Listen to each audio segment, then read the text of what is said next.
Pétionville, le 2 juin 1960. À son Excellence, Monsieur le Docteur François Duvalier, Président de la République, Palais National. Monsieur le Président, dans quelques pays civilisés qu'il me plairait de vivre, je crois pouvoir dire que je serai accueilli à bras ouverts. Ce n'est un secret pour personne.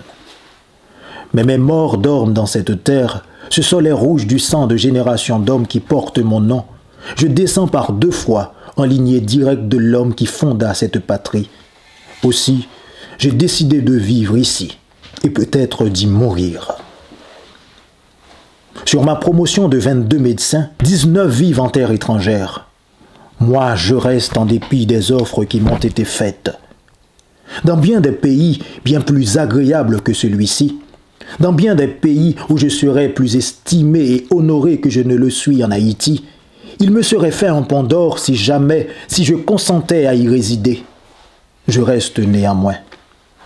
Ce n'est certainement pas par vaine forfanterie que je commence ma lettre ainsi, Monsieur le Président, mais je tiens à savoir si je suis ou non indésirable dans mon pays.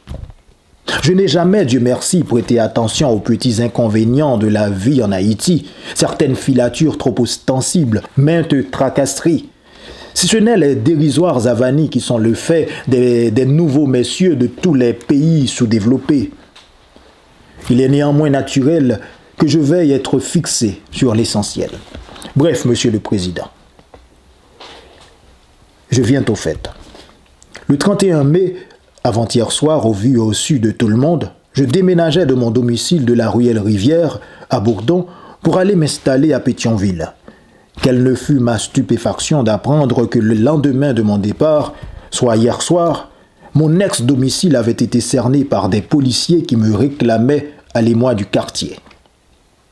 Je ne sache pas avoir des démêlés avec votre police et de toute façon, j'en ai tranquillement attendu les mandataires à mon nouveau domicile.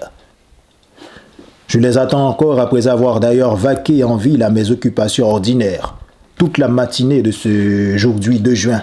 Je me suis d'abord demandé si l'on ne visait pas à me faire quitter le pays en créant autour de moi une atmosphère d'insécurité.